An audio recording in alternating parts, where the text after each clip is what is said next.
You are watching Nadira037. Alright, you guys, hello, assalamu alaikum. Thumbs up for my baby. How cute is she at the beginning of that intro? But this video is all about this DIY oversized sweater dress or sweater top, depending upon how you choose to style or wear it. I did style it with this turban from 037 collection, and I'll have all the links for that down below for you guys. And also I'll have a link for a blog post with all the information on measurements and material and all that good stuff. To start off, I do have my fabric laid out right here, and I did already cut that to my desired length for my sweater dress, and then I also have that folded over from salvage to salvage, and we're going to start off with the first piece, or you can lay two pieces on top of each other, but I find it's easier this way because my fabric has the print on it. So I started out with just making sure everything was lined up nice and neat, you know, making sure everything's even. I actually used some of my straight pins to go ahead and pin in the lines on the top and make sure that the pins came out on the other side on the same line. So I just took the pin, stuck it in, checked to see if it was lined up on the other side, and if it was not, I repeated that step and did it again. And I actually did this step varying about every, couple of stripes or so on the fabric, going all the way around. I also put a pin in the center along the fold, just again to make sure everything was lined up nice and neat, so when I cut it and sew it, all the lines meet. You're going to go ahead and grab your t-shirt and actually run that back. You want to make sure that you have an oversized t-shirt. For me, I'm using a 2XL, but that will vary depending upon your size. You want to fold that over and place that along the fold of your fabric. Make sure it's nice and neat. And then you're going to go ahead and grab a marking utensil. I'm using an eyeliner. Don't judge me. I couldn't find my marking chalk, so I had to make it work. But I'm going to go ahead and trace the neckline. And then I'm also going to just mark the lines along the sleeve and down the length of this. Didn't really, worry too much about the seam allowance there. I'm also marking the line right here for where I want my slit to start. If you don't want to do the side slit, then you can just omit this step. All right, go ahead and remove the t-shirt, and you're going to go ahead and start tracing out your lines. I'm using the lines on my fabric as a guide, and I have to apologize, you guys, because I recorded everything I did and my camera died. So I recorded all of it, and I have to show you guys again, so you can probably already see the lines there. But going back to the lines, I'm going to go ahead and mark over from the line a little bit of seam allowance, just because I want to make sure that it is wide enough. So I'm marking my seam allowance, and then I'll go ahead and draw my straight line using my yardstick. I couldn't find my regular yardstick, so I'm using this one from Home Depot. Again, don't judge me. I'm going to go ahead and do this all the way around for the top of the sleeve, then trace the side of the sleeve right there. Or really what would be the bottom of the sleeve, which you could do if you want to make it a short sleeve sweater dress. Totally up to you. The undersleeve actually was kind of a straight line like this, but I'm going to go ahead and freehand a little bit of a curve just because I want to slim it out some. Once you've done that, you can go ahead and grab your scissors, and you're going to cut all the way around.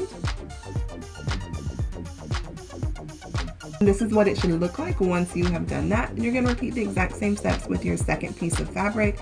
Again, pinning, making sure everything lines up nice and neat.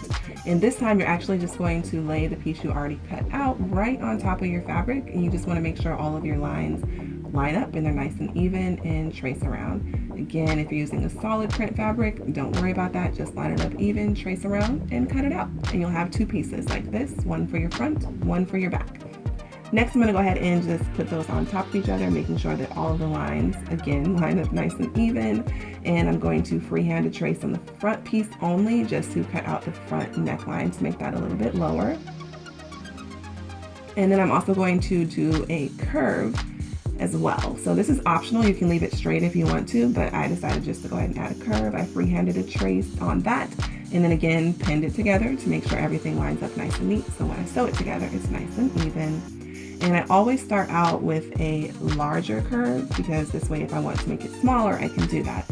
If you start out with a smaller curve and you want it larger, you can't make it larger.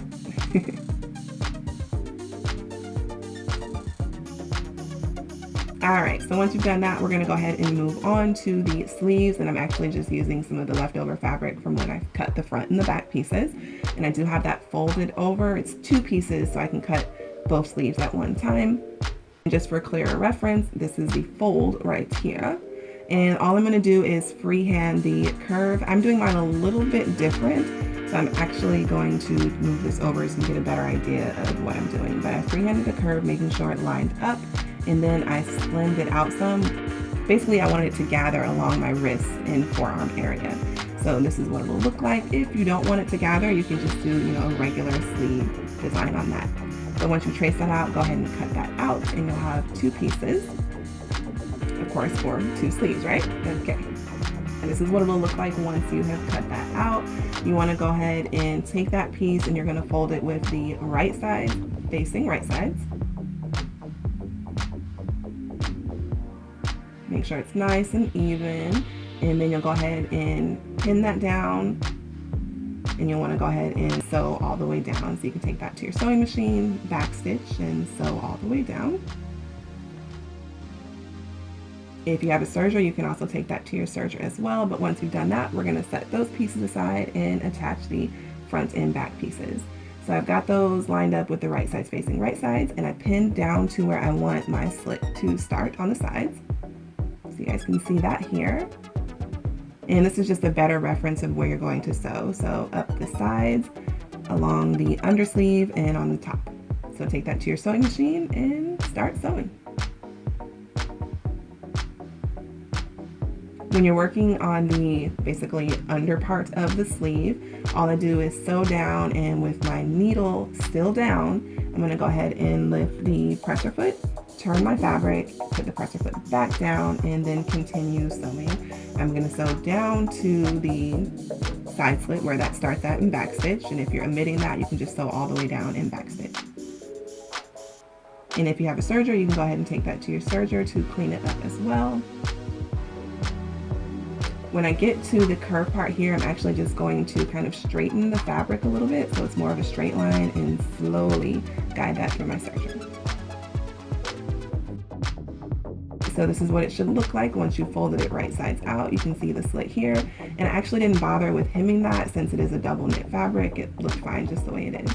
We're going to go ahead and attach the sleeves. You want to tuck the sleeves in with the right sides facing out, and you want your sweater dress with the wrong sides facing out. I pin at the seams first, and then I work my way pinning all the way around. Once you've pinned all the way around, take that to your sewing machine and sew all the way around.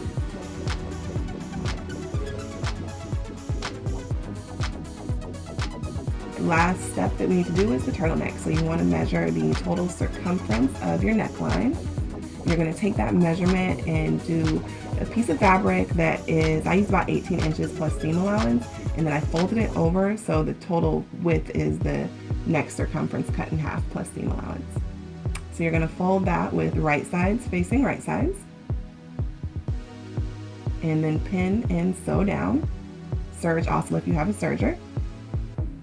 And you want to go ahead and fold that in half. You want to make sure that the seams line up nice and neat, and that all of your lines line up nice and neat. Again, if you're using a solid fabric, don't worry about the lines lining up, obviously, because you don't have any lines. But next, you're going to go ahead and take that with, of course, the right sides facing out, and tuck that back into the sweater dress with the wrong sides facing out. You want to make sure, again, your lines line up nice and neat, and you're going to go ahead and pin the fabric together. So you're pinning all 3 layers together there. Sew all the way around, and you are done. That is it, you guys. I didn't bother with hemming the sleeves or the bottom of the sweater dress because the fabric, looked fine the way it is. But definitely, I hope that you guys have enjoyed this tutorial and found it helpful. If you did, please make sure to give the video a big thumbs up. Share it with anyone who might want to know how to make their own gorgeous sweater dress or sweater top, depending upon how you style and wear it. And if you make this, definitely share your creations with me. You can use hashtag Nadira037. I would love to see and maybe include your creation in one of my next videos. But thank you guys so much for watching. I love you all. And until my next video, assalamu alaikum. Peace. Make sure you guys check out my other sewing and DIY tutorials. I'll have cards coming up for this, or you guys can click the DIY sewing playlist that I'll have for you in the description box down below. And of course, remember you guys, if I can do it, so can you.